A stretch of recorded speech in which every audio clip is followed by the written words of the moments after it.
My grandfather was the start of my art journey. I used to watch him in his studio.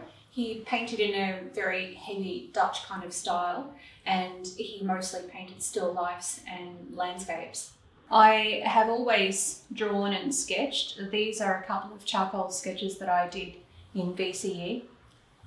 I've done a lot of life drawing over the years. I really enjoy the challenge. I do enjoy the ones where there's a bit more time, but the warm-up exercises that are just done in a couple of minutes are really challenging, and I definitely get into that. I've also done funny little monsters. They began as a warm-up exercise for abstracts, and the funny little monsters became funny big monsters, and I ended up drawing them and painting them on A2 size paper in gouache. I think they helped with my creativity.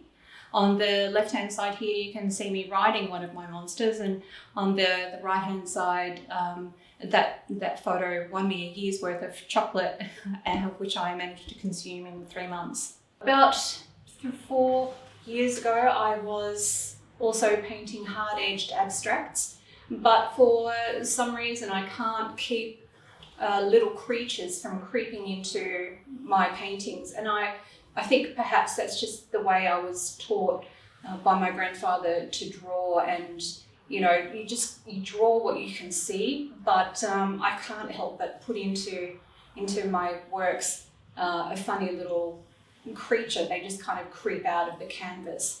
I've also done a couple of still lifes along the way. They kind of help me to ensure that I'm not losing my touch. I can still see and paint what I see in a representational way.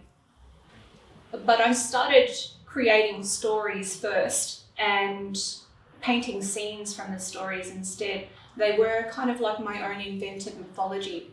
I've always really loved mythology. I've been an avid reader ever since I was little, and mythology really appeals to me. I think it's because of the archetypal characters in them.